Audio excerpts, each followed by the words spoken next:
Members, 6:30, and we'll make a start. I'll run through the admin parts of it. We have no members of the public here this evening. I'm going to take it as read that we all know what the fire evacuation procedures are. Webcast is on and operating. Receive apologies for absence. Councillor Harvey. Councillor Gary Watts. Councillor Gary Watts, thank you. Anyone else? Resignations and replacements? None, that's fine. No urgent items. Confirm the minutes. Declarations of interest. Are there any declarations of interest? Yes, we were assured it was working. No, I'm covered by writing at the moment. Thank you for that observation. Urgent items, none. Confirm the minutes of the last meeting held on the 28th of March. I was present at that meeting, so I'm quite happy to sign them. Is that agreed, members? Thank you.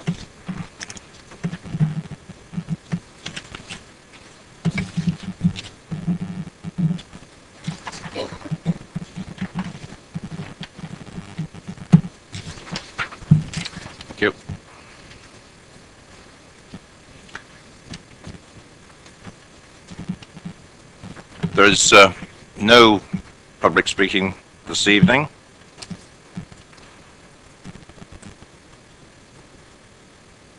Portfolio holder is here this evening, and I will in a minute anyway, when I've finished another couple of announcements, invite him to address the committee. He has one or two things to say this evening.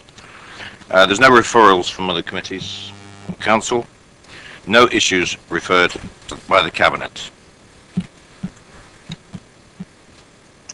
And I'll stop there and invite Councillor Raffel to brief the committee. Chairman, thank you. The process that we're going through, as members know, is complicated, and if that's probably an understatement. There are various documents, some of which have been prepared in the past, such as policies, some of which are in the process of being prepared, which some members have been briefed on, such as the transport assessment, and some of which are still awaited, which we will all need to look at. My intention is that when the final draft of any of these documents is created, that it gets out to members as soon as possible, so that you can have sufficient time to digest these papers. I also take the view that I want members who wish to either challenge or question in constructive terms any assumptions or methodology to respond to the officers and myself as soon as possible, and certainly prior to any committee meeting, so that we are not in a situation where someone comes to a committee meeting either directly as a member of this committee or perhaps as a member of the public with a view and facts and theories that might support that view that none of us had a chance to digest, because it's hopeless. It puts the committee in a position that they can't digest the theory and consider it properly, and it also means the officers can't respond to it properly, and I want the committee to be able to do its work in a timely manner. So I would ask those of you who may want to take a course of action once you've read any of these reports to do your best to try and communicate with all of us in advance of the meetings. Secondly, I want to make this point. I do not want to make any decision as portfolio holder based upon evidence that this committee has not seen, because it seems to me that that way, historically, in many different areas in the past, has led to a disruption of any particular process, and I think leads to members not having a confidence in what's going on. I think it's very important that if there are theories that various people have, whether members of the Cabinet, members of any political party, and the like, that they're all aired openly and in front of this committee so that as many people can comment upon them, so that when I have to make a decision, and if I have to make a decision on things, the evidence has been seen in public and examined. So I want there to be a level of transparency that will give you confidence, regardless of whether you support. I'd like you to support the decision I make. I don't know what that is yet, or whatever it's going to be, but I'd like there to be an element of transparency so that you can feel that you have had your say in all of that. Andrew Hunter is going to explain the timetable. It's going to be slightly different from what's in here because one particular paper won't be ready until the 4th, 5th of June. And I will then perhaps comment a little bit more on what he said in a moment, if that assists you. Thank you, Chairman. Thank you, Councillor Raffel. I'd like to move on to paper B, which is an update report on the local plan, and I now hand over to Mr. Hunter. Good evening, members. The paper before you is just a short update paper on the process taking forward the local plan, and it's been set out essentially to give you all kind of a view of what's going to be happening over the next couple of months in terms of reports that are going to come before you. The local plan timetable is set out on page 9 of the committee papers. That gives you an indication of the general approach we'll be taking in terms of bringing forward reports, when you will see particular pieces of information, and the decision-making process thereafter. Just in terms of one minor amendment, as Councillor Raffel referred to, the affordable housing viability work is now going to be likely to be presented either on the 4th or the 5th, along with the other housing related papers, and that's primarily because there's still some work to be done on that. So on the 30th you will see the updated transport model and the green infrastructure strategy, and then after that on the 4th and 5th it would be the housing number, the strategic housing market assessment and the affordable housing viability study. Otherwise there's no changes at this point in time to that time frame. The remainder of the paper just provides an update and an overview of the work being undertaken to update the evidence base for the local plan. In particular, there's a housing number work which was requested following a report that was brought to this committee with a report from Edge Analytics. There's our strategic housing market assessment, which we've been updating over a period of time, and members will be aware that they've been to a number of affordable housing workshops in the past which have started to build the information that sits behind that. As I say, the viability work on affordable housing and viability study more generally for the policies of the plan and the transport assessment. A group of members were briefed on the first parts of that model last week. The only other thing to say is that the report provides an update on things like the Manidown Link Road, and which has been now being tested as part of the transport work, and that is from both the top end of Manidown and down to the M3. And then there's also an update on some of the information we've been collecting on sewage disposal for the Category 1 sites. Committee's asked to note and comment on the report. Thank you.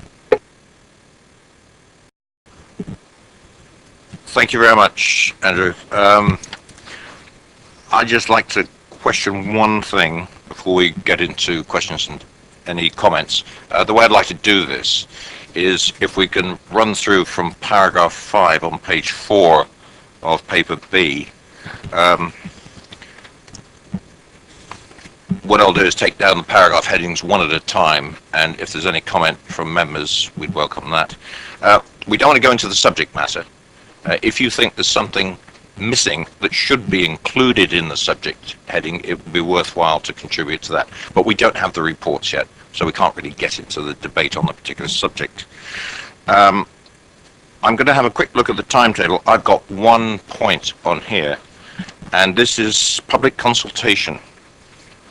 And it says, and this is a question to you, Andrew, right? August and September. Now, on a previous discussion, I'm a parish councillor. We've got other parish councillors sitting on the committee here, and parishes don't meet in August. That is their sort of blank days.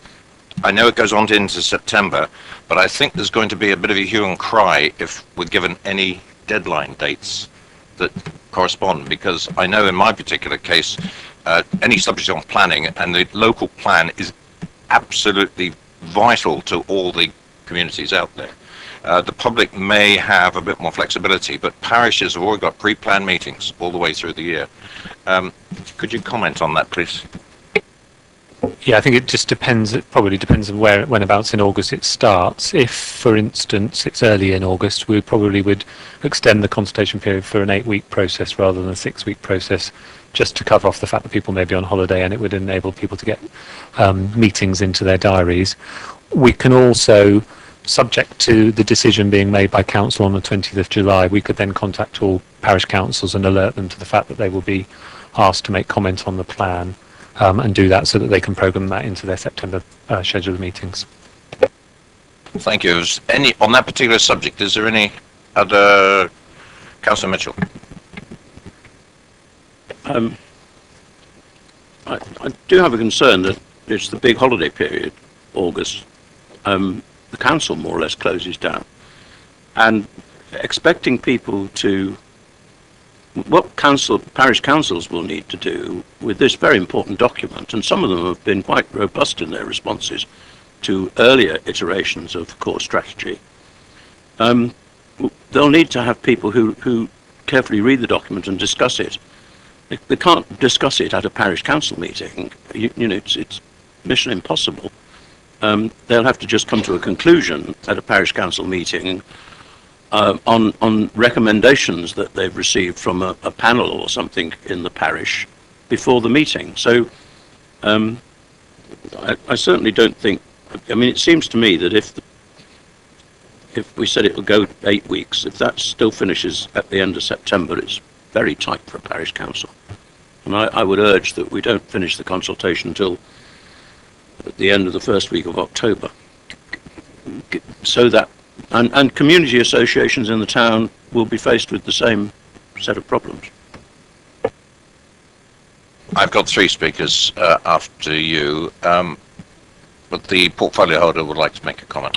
One of the things I'm asking the officers to do is to put this timetable in the front of your agendas at every meeting that comes up, so you can see what's coming up and where this fits in.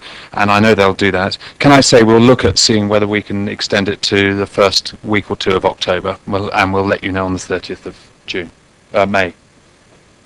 I'm sure that Mr. Hunter will agree with that. Councillor Cubitt. Yes, thank you, Chairman. Just a very brief, I thought the green infrastructure strategy was going to housing and environment this Thursday. Is it going via housing and environment? And okay, thank you. Yes, Councillor Donnell's the portfolio holder for that. Councillor Gardner. Thank you, Mr. Chairman. Obviously the same point. I have a number of parish councils in my ward, and they have meetings spread throughout the month, some of which will be back end of the month. So certainly I would like to see the consultation period ending early in October, but from what the portfolio holder is saying, it's not a matter of if. I want to know that it will be in October, because otherwise you're not going to get a response.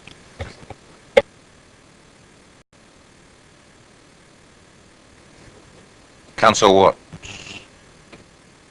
Thank you, Chairman. Partly the timetable, but really the modus operandi. What the portfolio holder has said actually deals with some of what I wanted to say. Now, there's going to be no deals behind the arras or cheap tricks. I believe he said those words. I've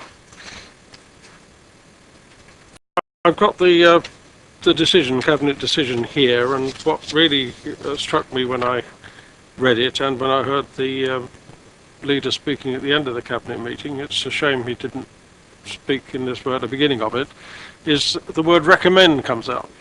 Now, up until now, at least for some considerable time, we've been told this committee doesn't recommend, it just makes comments. And I've been in in debate with both portfolio holders about these sort of minutes that we have. And I think I've convinced someone who's dealing with minutes that there is a case for actually recording decisions. If these are recommendations that are part of the audit trail for the council's planning process, then we must do the thing properly and formally. if something's going to be a recommendation to the portfolio holder, then it needs to be proposed and seconded and then voted upon and amended if the committee so wants it. And since that word recommend appears in here, I'm enthusiastic that we can make this committee work as long as we all do our best to act sensibly. If you can lock the most provocative cabinet member into a cupboard for 3 months, perhaps, and we all of us want a good plan for the whole borough. We must have the whole borough. The thing I want to say about the timetable is it's got to be right, and I can't see a lot of scope for stretching it beyond this. But I have severe doubts, as I in an email I sent to everybody, that if the spirit of relationships as such as developed at the last council meeting, then we will not get a local plan, and we will be constantly having recorded votes here and there. So the portfolio holders made the right noises in our direction. Now let's see how we get on. Because we really, I mean, the members of this committee, certainly the people who are here now, are all known for working extremely hard on this and reading all the reports and knowing exactly what they want to do before they come to the meeting. And it sometimes makes me wonder whether it's worth a 23-mile round trip to come to this meeting when I don't have the opportunity to get across the points I've examined from the report. Thank you, Councillor Watts. Councillor Lee, I'll be back to you in a second because I'm going to ask the officers to make a comment about the minutes. First of all, though, I endorse just about everything you said there because that's exactly what we've got to do on this committee over the next few months. I think we've all got, and yes, we're all known to one another in this committee environment, and we want to get the best thing for our borough. And I really don't see that we've got any other aim but to do that. And I'm very confident that we're going to get there. And I like to think that I would allow you to put across your points because everybody has to do that within this committee. We've got to keep it short and sharp, though. That's the main thing. And we come out with a local plan that's fit for consultation. That's the important thing, because then, after the consultation, we then have to consider what is brought in from that. Mr. Hunter, if you comment on the point that Councillor Watts made about minutes. Just to say that my understanding is that minutes and the format of reports is likely to change fairly shortly, and I think chairs are being briefed on that next week. So that our reporting will be slightly different formatted, and I think your points would be picked up through the minuting. I think that will start to take place after the ARGA meeting, which is the 3rd of June, or thereabouts. So but chairs are being briefed next week on that particular point.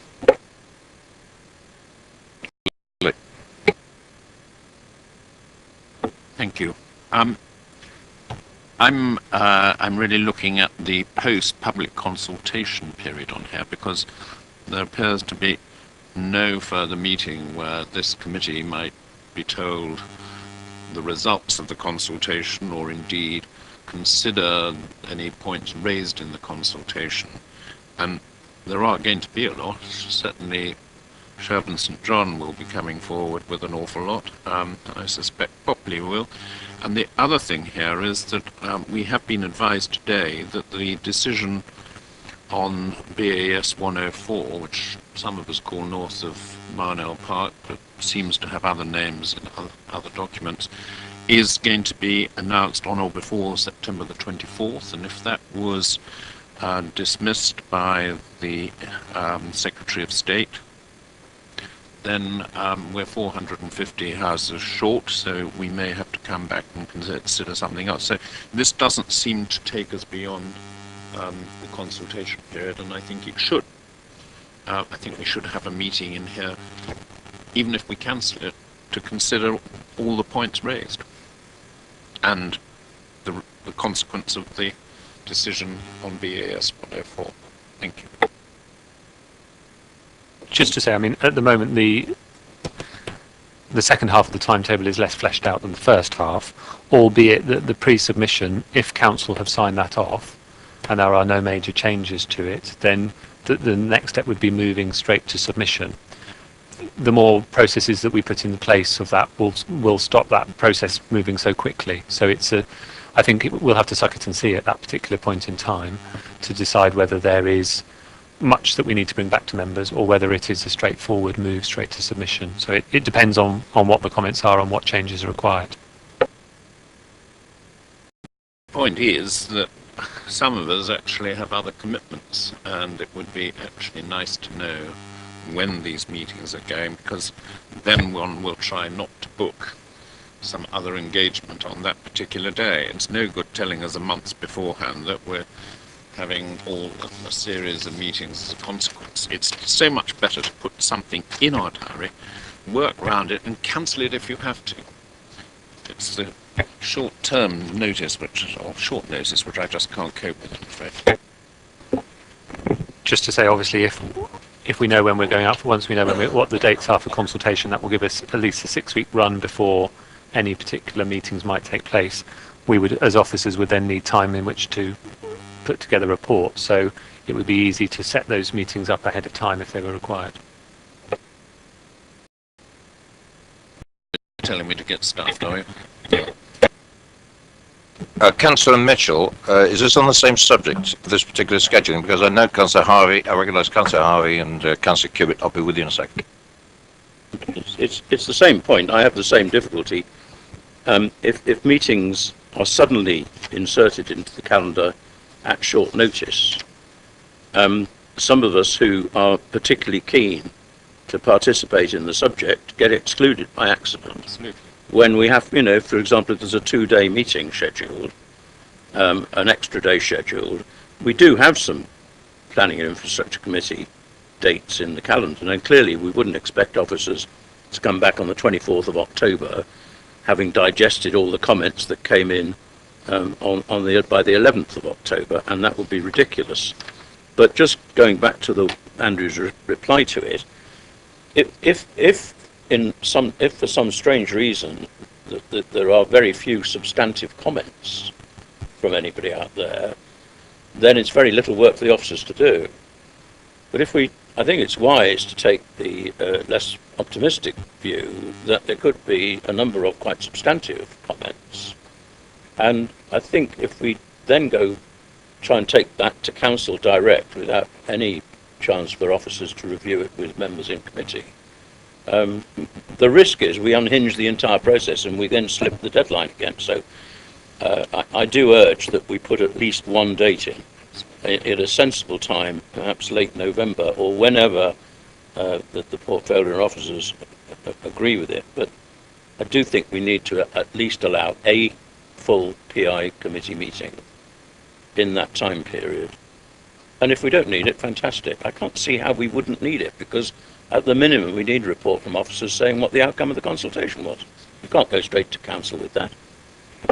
Councillor Raffel, Well, still recognise you too. Just to say that when we look at that other matter about extending the time period, we'll let you know on the 30th of May that if there is a date that we could bring matters back to this committee, should be necessary to do so, because I think the point is well made from my perspective, that if something new and fundamental arises out of the consultation that none of us had looked at, it's only right that we look at it. If it's much more of the same, in other words, it's in line with all the representations we've seen, then it won't be new and fundamental and won't change necessarily the decision. But we can't cross that bridge until we've come to it. So we'll as Mr. Hunter said, this part of the timetable is yet to be put in detail. It's another thing to add and build in. So thank you. So Harvey. Thank you, Chair. Just a couple of points. I think we've got a meeting scheduled for mid-October anyway, so it might be worth playing around with either mid or later October to take advantage of that. And in the context of a P&I meeting, can I just check in terms of the process? Obviously, knowing other authorities and other processes as I do, usually there's a cabinet decision to accept the submission after the consultation period. So in other words, cabinet then signs off on what you sent to the secretary for AIP. So if that's the case, is that fitted into either an October or a November decision cycle? Or would that be a December decision to go out? What sort of timescale? Because it says December here in terms of anticipated examination March. and then submission in December 2013. I'm just trying to gauge when you think the cabinet decision might be. Ultimately, if you go, the pre-submission going through council will essentially give you the authority to that document, and then subject to there being no changes, you would either have delegations from that council either to the cabinet or the portfolio holder, and it would be their decision then to submit the plan, and then that would be either, yeah, as you say, would have to be around the November, October time. But as with this timetable, we were having to slot in extra dates for those sorts of particular decisions, because although we often set out our time frame, it often changes as we move along, so it would be, we'd have to be flexible in that particular point. Thank you, Chair. Respect that totally. So, I mean, just in terms of thinking through process and obviously what's been said, there are historic recommendations from this committee that has been made previously when Mark was Chair, in the sense of all the work we've done thus far. Chair, at the moment, we've got recommendations that this committee have made that Cabinet to date have not entertained. Now, what is the status of them? That would be a question to ask. Or are we starting from now with a blank slate? This committee can only recommend in the context of comments, because constitutionally, Cabinet own the local plan, therefore Cabinet sign off all the key decisions, numbers, sites, the works, it all goes through Cabinet. So as long as we're clear on what this committee can do in terms of recommendations to the Cabinet for comment, and support obviously in terms of what the Cabinet member is seeking from this committee in terms of comment, that's fine. But two questions really then. What's the historic context for the recommendations we've already made? And secondly, going forward, just looking in terms of this committee making comment, obviously that will need to feed into the Cabinet process that Andrew's just trying to obviously keep flexible for obvious reasons. Just in terms of the ultimate decision is council's decision. It's not Cabinet's decision, it's council's. In terms of the flow of information that we've had over the period of time, obviously we have taken in as much as that information as we've been able to, and obviously there are certain things where as officers we've said we hear what the committee says but we don't agree with that, and then Cabinet have then made a decision on that basis. I would like to think that the majority of the work that we prepare and have been preparing sits generally within the framework of the comments of the committee, albeit that there are certainly some sites where officers have put forward sites that members don't want to see go forward. And I don't see that changing, but we're fully aware of what those comments are, and where we've been able to, we've tried to pick those up. Where we think we can't, we've said we can't. Mr. Cubitt. Okay, are you all right? Yeah, because it. Yeah, I know. Councillor Watts. Since you originally asked for comments on the timetable, I realise I have got one. In the decision notice, something that took some understanding is that officers are making further inquiries of the Planning Inspectorate to determine the robustness of the inclusion of future as yet undelivered neighbourhood plans where alternative Category 1 sites are available, etc. I mean, this is exactly what Whitchurch, Overton, I think Bramley are asking for, and I can understand why those inquiries are being made. Where will they fit in the timetable?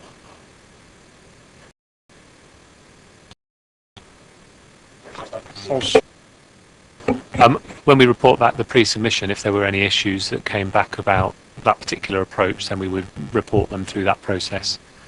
So you'd get that report in late June. Well, that's a bit late, so we'll be acting as though it's okay until then, presumably. We'll be working on the basis of that decision until such a time as that we had any other information. Yeah, that's right. Mr. Cubitt. Yes. From my memory, historically with Tim, on the pre-submission rules, is it correct that major changes are not permitted post pre-submission, and that the only amendments that are permitted are minor amendments? I think it's down to the council if there were very major changes that it might need to make to the core strategy or the local plan. It could do that, but it may instigate further consultation. But essentially, your pre-submission document should be essentially what the council is happy with in terms of the plan to go forward with, and you would hope that there would only be minor changes between that and submission. That's correct, yeah.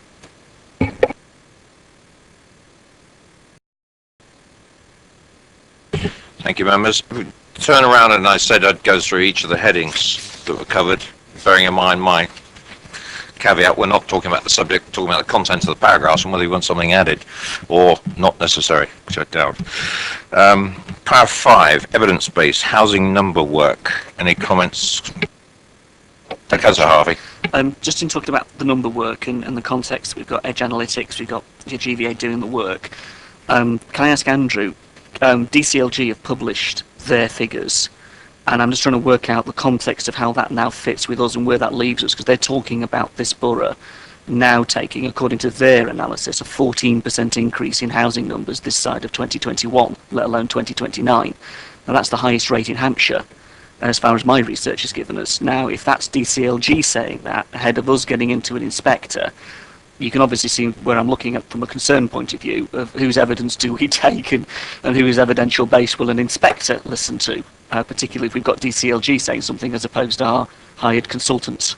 Any guidance on where you think it fits, Andrew, I'd appreciate it, because I couldn't work it out. Yeah, as you'll remember, we've asked Edge Analytics to use those inputs looking at number scenarios. So as you remember, when we've done housing number work before, we presented a whole plethora of scenarios. That's exactly what they'll be doing. It's not the government's intention, from my understanding, is that you just blindly accept the comments. You need to interpret them, you need to look at them for your area, you need to contrast them with any particular aspirations or constraints that you might have. The Edge Analytics report will present it in such a way that you'll be able to see the various different inputs and the way in which those are affected by different assumptions. The one thing I've noted is that in a number of other councils where their figures are at a considerable variance to where DCLG think they should be, it has created a scenario where the inspector has thought twice and pushed the figures up significantly. And there are fairly major urban areas in other counties where they've seen thousands added to the figures, let alone where they thought it was going to be hundreds less of where they thought that these. So in that sense, all I'm concerned about is, appreciate we may have various scenarios and you might present those scenarios to an inspector, but at the end of the day, if DCLG are saying it's 14% and we come back and say it's 8, then what leg do we have to stand on in that context? It's just a concern in terms of having the goalpost set. Yeah, I mean, as you say, it's an evidence base. This committee will be asked to decide which number seems to be the most robust and the most suitable for the borough. We will offer you some advice as to whether there's any risks in our recommendations to those. That's okay. The decision that I will make will be based on evidence. That evidence you will have a chance to consider, and you will decide what weight should be attached to different parts of that evidence, and you will try and influence me accordingly. If you all agree on one particular figure, that would be marvellous. Yeah, just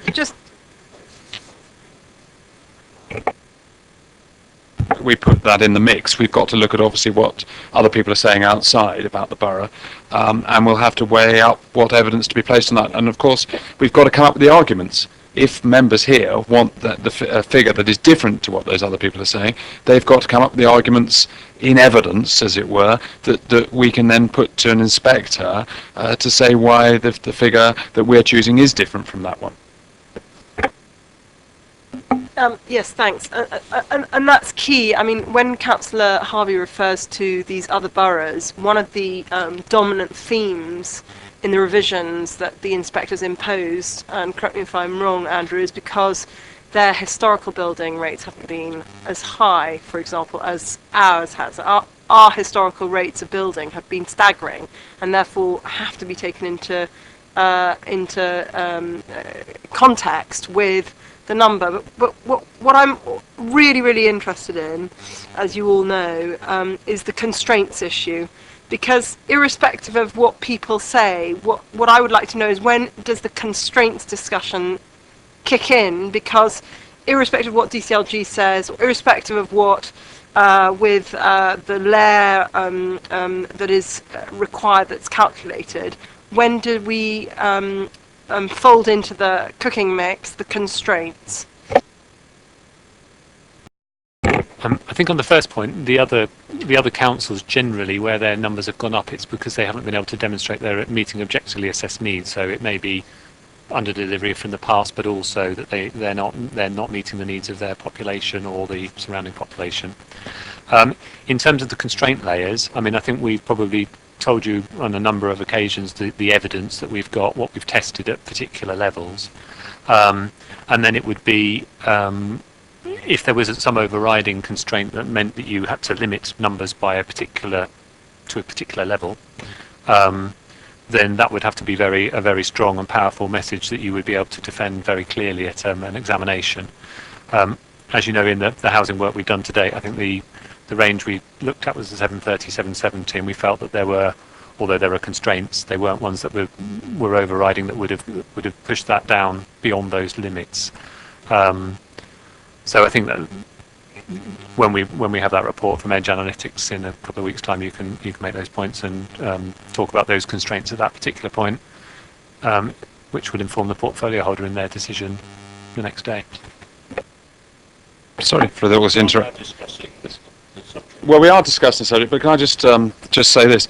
The danger of trying to build a policy based on past house building levels and saying some areas have had not that much and other areas ought to have more is exactly the problem that the Cabinet got themselves into with the calling. And we will not while I'm portfolio holder, be basing the future need of this borough on house building levels based upon past house building rates.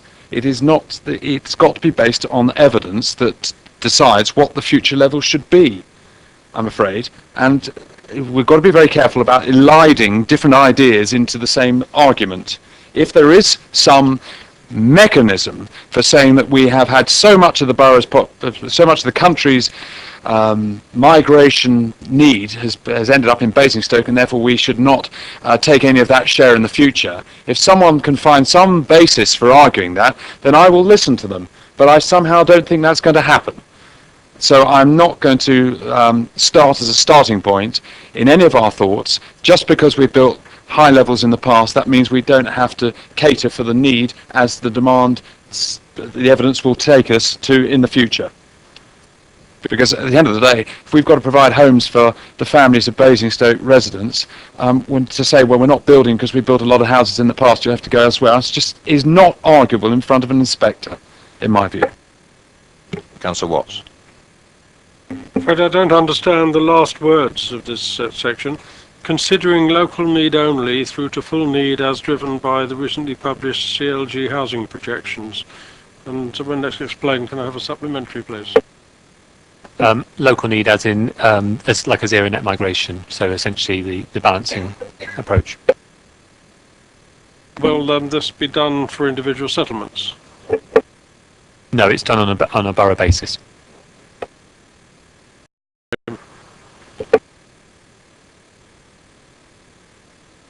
Yeah, Councillor Mitchell. Chairman, I don't want to be difficult, but you did say at the outset we were not going to discuss the subject matter. We've now spent quite a long time discussing the subject matter of the first heading. If we are going to continue on that basis, I'm going to go home, because we're going to do all that again at the future meetings, and I'd rather only listen to those arguments once around the buoy. So can we please decide whether we are going to discuss the subject matter, or whether we're simply going to discuss what we mean by the heading and move on. Thank you for that input, Councillor Mitchell, to remind me as well. And that was, I'll go back to what I started off. We'll move on to strategic housing market assessment. Is there anything that needs to be added to the words and the paragraphs? Because that's exactly what we're going to do at the future meetings, is discuss the meat of all this. When we've got reports.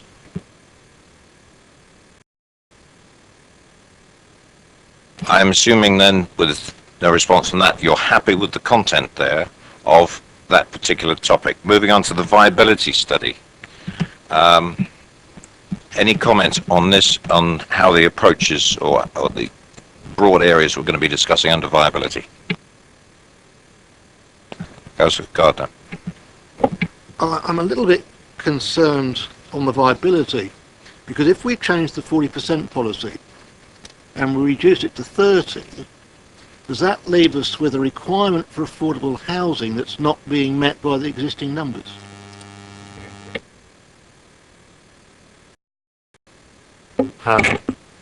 probably going into the detail a little bit, but in terms of the in terms of the viability study, we've got to, all of our policies have got to be viable.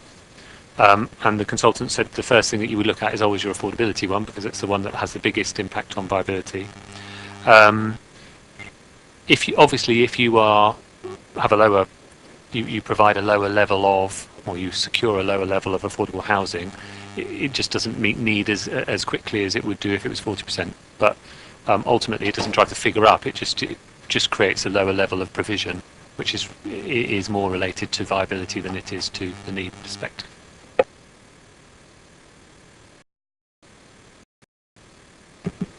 I'll give you the chance. You want to add anything to that, Councillor Garner? I thought one of the objectives was to satisfy the needs for affordable housing.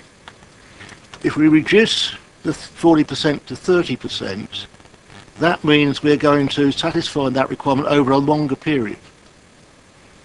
Faster rate of house building. Or we have a faster rate of house building, as Councillor Cubitt says.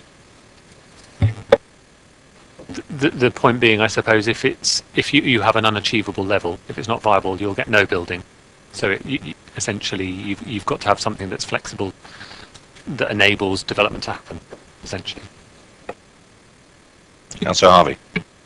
Thank you, Chair. I should look forward to the policy debate on this one in particular, because I think there's an awful lot to unpack. So I respect the 2 dates of the 2 meetings needed. There's the last few words, again, as Councillor Watts said on the first section, so that proceeding with the local plan is not held up by this issue. My gut feeling is I'd prefer those words not to be there, for the very simple reason that they don't add really to the qualitative or quantitative analysis. It's a sense of saying, we're going to do this, it's a really important part, but we really don't want the local plan to be held up. That's not really what we're saying, are we? What we're saying is that let's do the work and that we get it right. And if the viability policy needs to be looked at properly, of course it will be, won't it? But just the idea that it isn't going to be held up isn't a good enough reason to rush it at 90 mile an hour or to change it, is it? I think that's probably more in the fact that rather we could have held back on doing the work until we had everything was all signed up and signed and sealed. What we're trying to do is run that work at the same time, so that members have all the information in front of them, so that they're not held back from making decisions, and it keeps us on timescale. Can I be picky and ask you to say that, Andrew, then in that case? Forgive me, if we're going to pass the paper as being something that we support or something that's acknowledged and noted by the committee, then can we say what you mean in that respect? Because I did genuinely read something quite different into that last sentence. I'm happy to clarify that with Bernie, and we'll put that in the minutes at the end. Sure. Yes, just a question on that particular topic. It seems to me that of all the subjects in the core strategy, viability is the one which is the most difficult to get at, because somebody is presumably making some judgment as to viability over 15 years or whatever the period now is. Since viability has changed dramatically over the last 5 years, I look forward to understanding how we believe the inspector will determine viability over the next 15. And I assume you'll have evidence of how inspectors are judging that and what rationale they're providing for their judgment, so that we can write ahead of time to the inspector, to the Secretary of State and challenge it. The emphasis on us as an authority to provide that evidence. We as an authority can't provide evidence on the national economy over the next 15 years and the state of the building industry and so forth. I don't think nobody expects us to do that, do they? No, but what we are expected to do is provide a viability assessment to say that our policies aren't going to stop development, essentially, so that development could proceed. I understand. Well, okay.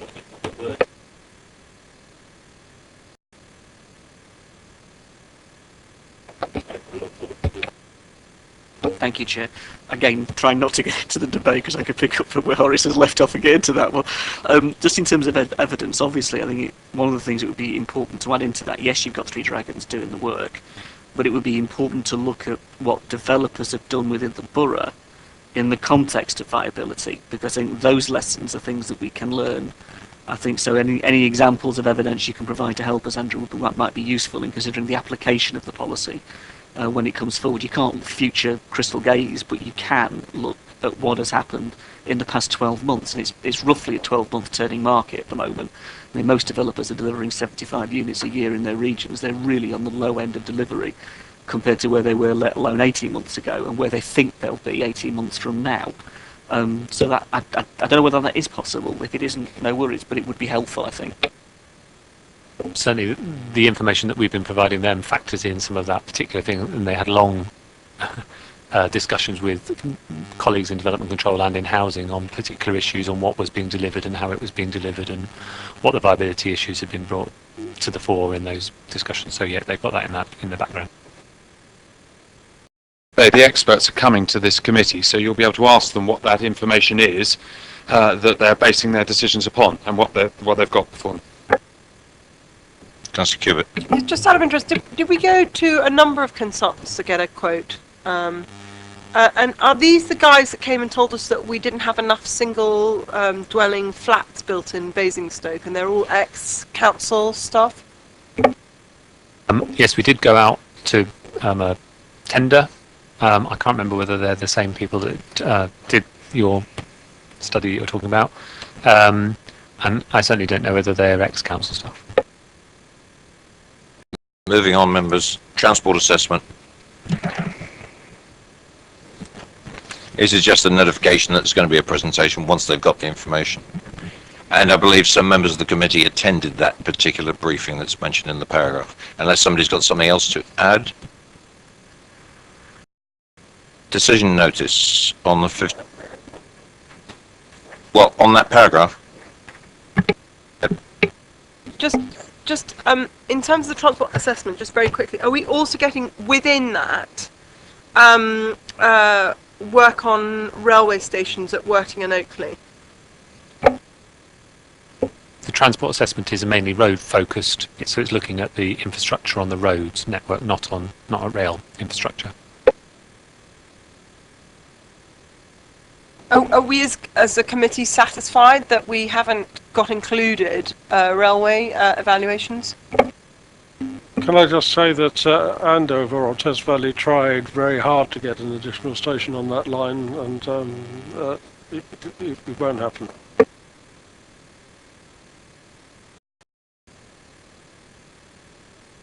One thing, and I sort of assume something has just been confirmed by Andrew, is that the impact of the railway system on the construction of the road network has been taken into consideration, and we'll get an update on that at the presentation. It's the impact of a static railway system you can't move on where you place the road network if you need more new roads. I'm not trying to enter into a debate about the paper and therefore precipitating an early departure by Councillor Mitchell, but if we are to build thousands more houses, isn't the rail transport network rather important, since quite a lot of people who live in our borough commute to Basingstoke and other places, and we're already at maximum capacity on a lot of the lines, and every time we watch the South East news, there's pictures of people who spend £7,000 per annum getting up to London and don't have anywhere to put their bottoms. There was a radio program, a television program suggesting we should go to double-decker trains as they do in Germany, and I'm sure that would be the solution.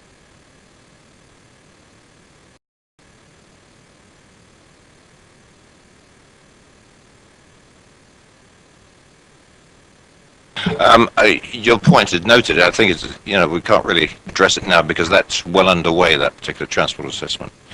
Decision notice to the 15th of April.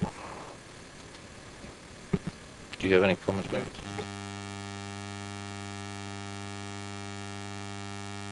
Councillor Mitchell. Yes, I just wondered, I would have expected to see the Transport Authority as a participant in this debate, this discussion about where it might go, or whatever the discussion's about the road. are they not a critical factor?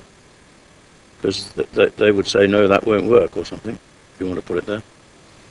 Or that will work better if you put it there. A couple of different points there. In terms of scenario testing, you're looking at the points at which we're not looking at an exact route. We'll be looking at the routes between particular junctions so that you can see what the impacts would be. Hampshire are obviously involved in validating our model.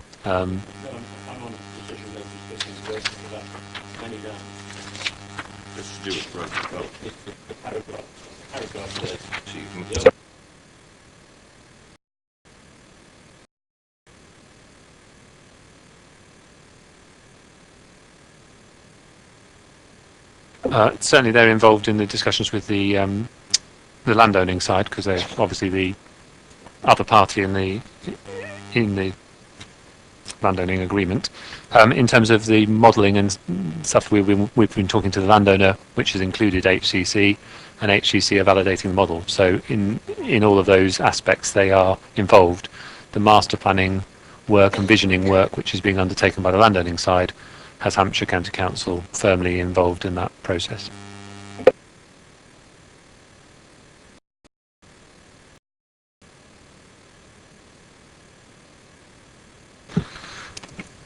Waiting for the supplemental. General updates. Sewage. Any comments here? Councillor Mitchell. Yes, we've had a lot of discussion about sewerage in context of large-scale development around the town and what happens to the river. Concern arose in DC last week, which we've asked to be followed up, and it relates to this at the general level for the borough. This business where the landowner or the developer discusses something with the water utility or the sewerage utility and lets us know that they like it or they don't like it or they've agreed what to do. Sadly, many of my residents don't believe anything sewerage utilities say to anybody, because usually it's not right. And I do have a concern at the more general level that we should be putting sewerage utilities to the test before agreeing to the local plan in terms of their general, the general condition of the sewage infrastructure in this borough. And it's something that I will certainly raise subsequently if we haven't actually done anything about it in terms of discussing that with the various sewerage undertakings. Councillor Cubitt. It's just a very specific question. Are you referring to sewerage or sewage? Because it's unclear in this bit of the report. Sewerage. So the disposal of sewage. Okay, I understand sewage is the disposal and sewerage is the pipelining. Well, it's both then. Essentially, it's how they're going to deal with the disposal and the network in which they can do that with. Okay, because they are very distinct actions, and I don't want to rehearse the debate, but I think what Councillor Mitchell's suggesting is a very good idea, because under the Water Act, all developers have to say is yes, we can meet it. They don't have to, and the sewage and the water companies have to say yes, it can be dealt with. They don't have to demonstrate how they're going to do it. So I think an explicit plan requirement from us is a brilliant idea. The work we've done to date, and we won't be presenting this to you, so it's just a piece of information, is that we've contacted all the Category 1 site owners, and it's from that we were able to identify where they've got to in those discussions with the various water authorities, and where they've got to do particular mitigation measures. So some of the sites which aren't allocated haven't got very far in the process, aren't in that sphere yet. Others where we've had planning applications have got very detailed measures as to how they will deal with those particular issues, which we've got information on. So it's not as simply, yes, we can do it and you have to do it. there's modelling, there's work that gets undertaken by the two parties to make sure that the site ultimately works.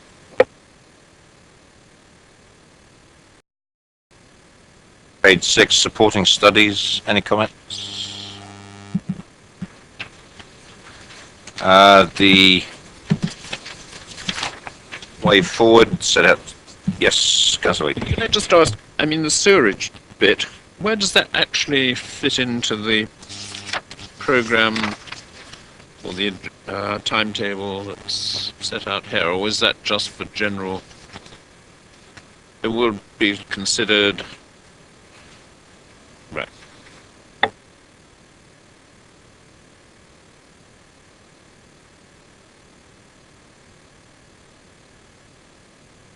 Any comments on the last couple of paragraphs, para 7, para 8? Self-explanatory, I think. And the other bit, Appendix A, is a bit more on the Manydown Link Road. Again, that's there for information. And the details, I will wrangle with that in committee when the reports come through. Is that going to be discussed next week? Yep. Good. I should be here.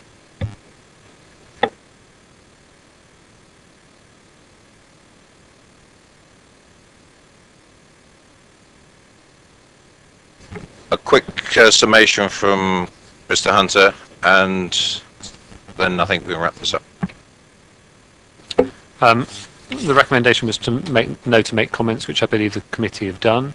The only point that I collected was the clarification on paragraph 5.6 from Councillor Harvey with regard to that being held up on the local plan, which we can put some words in the minutes for. Otherwise, I think that those were the comments, unless I've missed anything. And just to say, we will be clarifying next week, as I've now been told, the 30th is, as to whether the consultation period will be extended by a week or two into October, whether there ought to be penciled in a meeting of this committee to discuss any significant responses from the public consultation, and that the timetable that we've discussed will be put in the agenda for the 30th as amended by today. In other words, the viability assessment will be pushed into the June meetings, the early June meetings. Members, on that note, I just want to thank you very much for attending this evening. We know what's ahead of us. A lot of work, a lot of reading. See you at the next meeting. Thank you.